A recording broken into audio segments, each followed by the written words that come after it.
Exercise 3.6 class 10th NCERT का question number second वाला part अब हम इस वीडियो में सॉल्व करेंगे। क्वेश्चन कह रहा है कि 2 women and 5 men can together finish an embroidery work in 4 days। Embroidery work का काम 2 महिला और 5 पुरुष दोनों एक साथ मिलकर के 4 दिनों में पूरा करते हैं। While 3 women and 6 men can finish it in 3 days।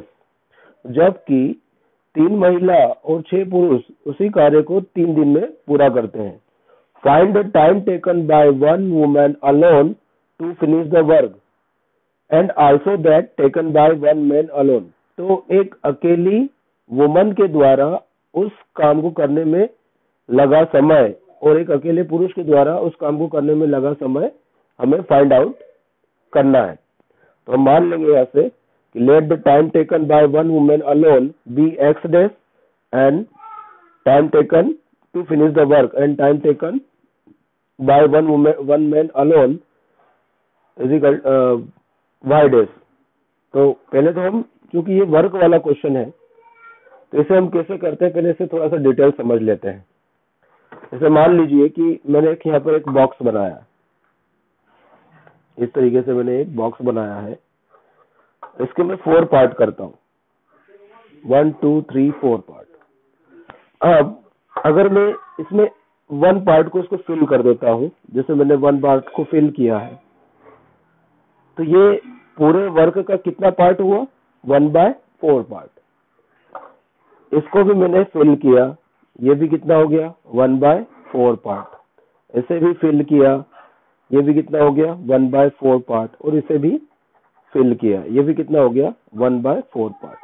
तो अब जाकर पूरा काम हमारा कंप्लीट होता है।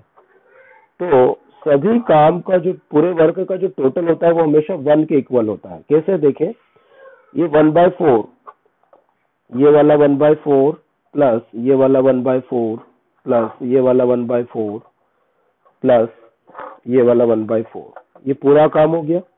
इन सबका एलसीएम क्या आएगा, 4, क्योंकि डिनोमिनेटर सेम है। क्योंकि डिनोमिनेटर सेम होने पर ये ऊपर की वैल्यूज जस्ट का तस लिख देंगे, 1 + 1 + 1 + 1, 1 2 3 4। तो कितना हो जाएगा, 4/4 इक्वल टू 1। मतलब हमको यहाँ पर एक क्या समझ में आ रहा है कि किसी भी कार्य का टोटल हमेशा किसके इक्वल होता है, 1 के इक्वल होता है। मतलब अगर पूरे वर्क को, होल वर्क को क्या दर्शाता है, होल वर्क किसको रिप्रेजेंट कर रहा है, 1 को रिप्रेजेंट कर रहा है। होल वर्क किसको रिप्रेजेंट कर रहा है, 1 को रिप्रेजेंट कर रहा है। इस 1 को हम अपने आप में 100% वर्क मान सकते हैं। क्या मान सकते हैं, इस 1 को हम अपने आप में 100% वर्क मान सकते हैं। अब अगर ये से बॉक्स था, तो ये मान लो कि ये एक दिन में मैं 1/4 पार्ट को फिल करता हूँ। एक बहुत बड़ा बॉक्स है और मैं 1/4 पार्ट को पेंट करता हूँ, है ना। 1/4 पार्ट को पेंट करता हूँ 1 डे में, और 4 डे में वो काम कितना हो जाएगा, पूरा कंप्लीट हो जाएगा। तो 1 डे में मतलब ये टोटल वर्क कितने दिन में हो रहा है, 1 2 3 4 डेज में। तो 4 डेज में होल वर्क कितना हो रहा है, होल वर्क हो रहा है आपका 4 डेज में कंप्लीट हो रहा है। जैसे मान लो एक बहुत बड़ा बॉक्स है और मुझे उसमें पेंट करना है, तो उसका एक छोटा ही पार्ट 1/4 पार्ट 1 डे में कंप्लीट होता है। तो ये वाला पार्ट 2 डेज में, ये दोनों मिलकर के पार्ट कितने दिन में कंप्लीट होंगे, 2 डेज में। ये तीनों मिलाकर के कितने दिन में कंप्लीट होंगे, 3 डेज में। और पूरा वर्क कितने दिनों में कंप्लीट हो जाएगा, 4 डेज में।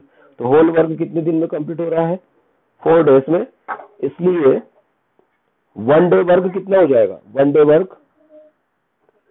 वर्क एक दिन का वर्क कितना था, एक चौथाई पार्ट, 1/4 पार्ट। तो हो क्या रहा है कि होल वर्क कितना है, 4 डे में कंप्लीट हो रहा है। तो 1 डे का क्या हो गया, 1/4। मतलब इसी का क्या हो जाता है, रेसिप्रोकल हो जाता है। इसी का क्या हो जाता है, रेसिप्रोकल। मतलब अगर 4 है तो क्या लिख देंगे हम, 1 डे वर्क क्या हो जाएगा, 1/4। इसी प्रकार अगर कोई वर्क x डेज में कंप्लीट होता है कोई वर्क पूरा एक्स डेज में कंप्लीट होता है तो 1 डे वर्क कितना हो जाएगा, एक दिन का कार्य क्या हो जाएगा, 1/x।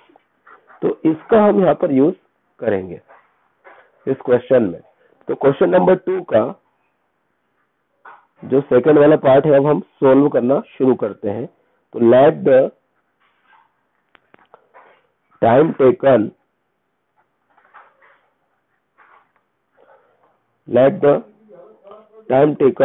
by one woman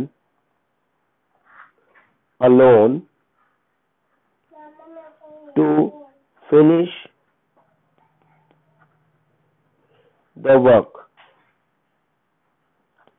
ये भाषा हमने क्वेश्चन में से ही लिखा है, इसमें हमें कोई रटने की जरूरत नहीं है। Let the time taken by one woman alone to finish the work. हमने मान लिया है कि एक अकेली वुमन उस वर्क को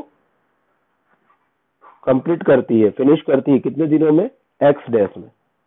मतलब एक अकेली महिला पूरे काम को एक्स दिनों में कंप्लीट करती है। And also time taken by one man alone to finish the work equal to y days। तथा पुरुष उसी काम को y दिनों में, एक अकेला पुरुष उसी काम को y दिनों में पूरा करता है।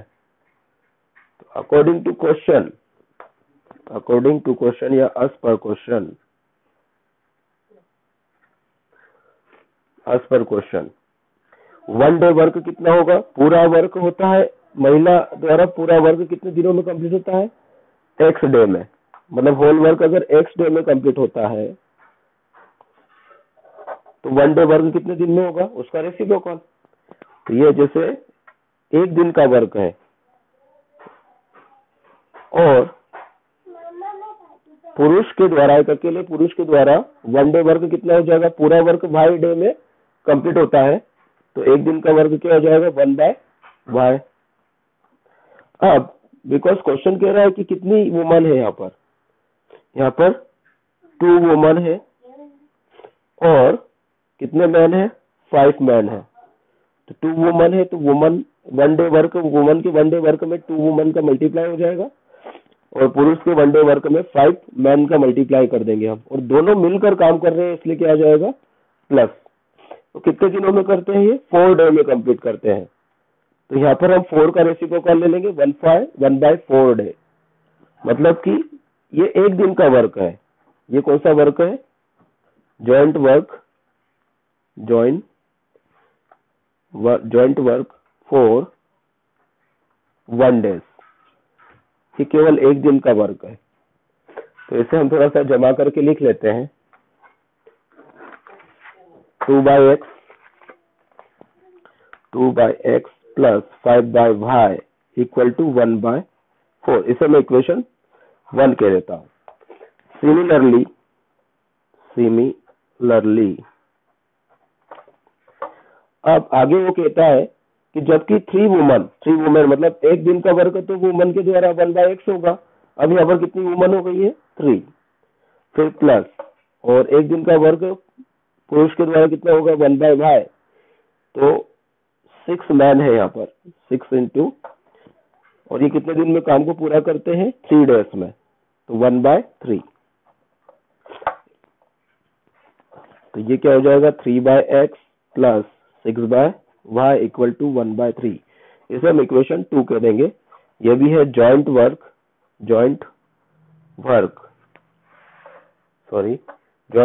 For 1 day. एक दिन के लिए जॉइंट वर्क है ये, किसका, मैन और वुमेन के द्वारा। मतलब एक दिन का वर्क वुमेन का क्या होगा, 1/x, एक अकेली महिला के द्वारा। तो यहाँ पर कितनी महिला है, 3 महिला। तो कितना हो जाएगा, 3 का और उसमें इंटू हो जाएगा, प्लस एक अकेले पुरुष के द्वारा एक दिन का काम कितना है, 1/y। तो 6 पुरुष उस काम को मिलकर के करते हैं, तो 6 इंटू 1/y, 6/y। इधर क्या हो जाएगा, 3 आवर में वो काम कंप्लीट होता है पूरा। तो ये हम कितने दिन का निकाल रहे हैं, केवल 1 डे का वर्क निकाल रहे हैं, सॉरी 3 डे में वर्क पूरा कंप्लीट होता है और हम ये कितने दिन का निकाल रहे हैं, 1 डे वर्क। तो 3 का रेसिप्रोकल करोगे तो कितना हो जाएगा, 1/3। इसे इक्वेशन 2 कह देंगे। अब इक्वेशन 1 और 2 हम यहाँ पर देखते हैं, from equation 1 and 2, from equation 1 and 2 इनको एक बार लिख ले हम। 1 time 2/x plus 5/y equal to 1/4, 3/x plus 6/y equal to 1/3। ये हमने इक्वेशन 1 और 2 को दोबारा से लिख लिया है यहाँ पे। अब मैं चाहता हूँ कि यहाँ पर हमें 3 दिख रहा है और यहाँ पर हमें 2 दिख रहा है, यहाँ पर हमें 6 दिख रहा है, यहाँ 5 दिख रहा है। तो हम चाहते हैं कि इसमें x या y कोई भी वैल्यूज हम क्या करें, कोफिशिएंट को इक्वल कर दें। जैसे 1/x का कोफिशिएंट यहाँ पर 2 है, यहाँ पर 1/x का 3 है, तो हम चाहते हैं कि ये इक्वल हो जाए। तो हम क्या करें कि नीचे वाला जो 3 है इसका ऊपर इंटू कर दे और ये ऊपर वाला 2 जो है उसका नीचे इंटू कर दे। तो क्या हो जाएगा इक्वेशन, लिख देंगे on multiplying by 3 in equation first and on multiplying by 2 in equation 2।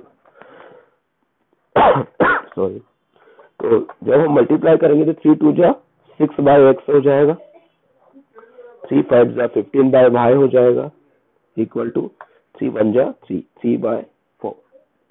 यहाँ पर 2 3 जा 6/x प्लस 2 6 जा 12/y और 2 1 जा 2, 2/3। तो यहाँ पर हम क्या देखते हैं कि 6/x ये कैसा हो गया, ऊपर भी 6/x आ गया है, नीचे भी 6/x आ गया है। तो ये क्या हो गया, सेम टू सेम हो गए। तो अभी तो ये कैंसिल होंगे नहीं, तो हमें, क्योंकि एक का साइन प्लस होना चाहिए और एक का साइन माइनस होना चाहिए, तो हम क्या करेंगे, ऑन सब्ट्रैक्टिंग मतलब घटा देंगे।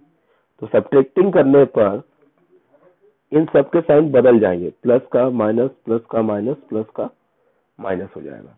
तो 6/x से 6/x क्या हो गया, कैंसिल।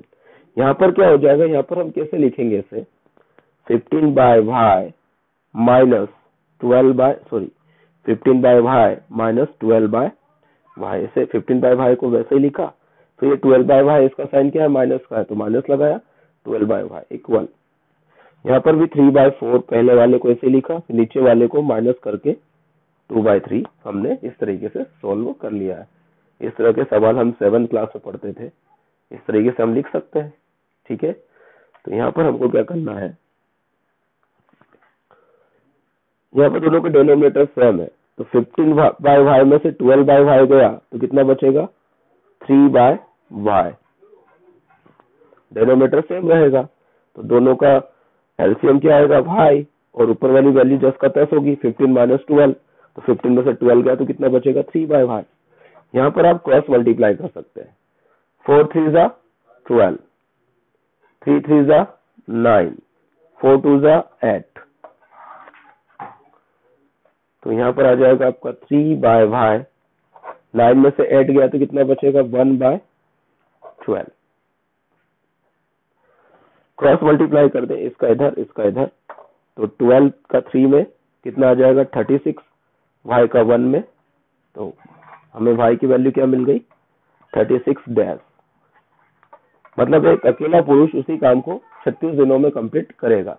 अब ये y की वैल्यू या तो हम किस में रख दें, इक्वेशन 1 में रख दें या 2 में रख दें, कहीं भी रख सकते हैं। तो y की वैल्यू इक्वेशन 1 में हम पुट कर देते हैं। तो मैं इधर पीछे, on putting the value of putting the value of y in equation first. यहाँ पर हम एलिमिनेशन मेथड से सॉल्व कर रहे हैं इसे। तो y की वैल्यू क्या है, 36, और हमारा इक्वेशन क्या है, 2/x plus 5/y equal to 1/4। तो हम इसे लिख लेते हैं, 2/x plus 5/y equal to 1/4। From equation 1। तो यहाँ पर हमें y की वैल्यू कितनी मिली है 36, तो यहाँ आ जाएगा 5/36, इधर आ जाएगा 1/4। y की वैल्यू हमने यहाँ पर पुट कर दी है। अब वेरिएबल वाली वैल्यूज एक तरफ इसे इक्वल के दूसरी तरफ ले जाएंगे, तो 1/4 अपनी जगह है, 5/36 उधर चला जाएगा, तो प्लस का है तो उधर जाके माइनस का हो जाएगा। यहाँ पर आ जाएगा 2/x, इन दोनों का एलसीएम कितना रहेगा 36। 4 की टेबल में 36 कितनी बार आता है 9 टाइम में, 9 1 जा 9। 36 की टेबल में 36 1 टाइम में आता है, 1 के ऊपर 5 में इंटू किया 5। 2/x, 9 में से 5 किया तो 4/36, 4 1 जा 4, 4 9 जा 36, कैंसिल हो रहा है, कैंसिल कर दो। तो 2/x equal to 1/9, cross multiply कर देंगे इसका भी, तो 9 2 जा 18 और x का 1 में किया तो x, या ऐसे हम पलट कर लिख दें इतने डैश। तो एक अकेली महिला उस काम को 18 डेज में 18 डेज में कंप्लीट कर देगी। तो हमारा जो आंसर है x is equal to 18, y is equal to 36। Complete होता है क्वेश्चन। धन्यवाद।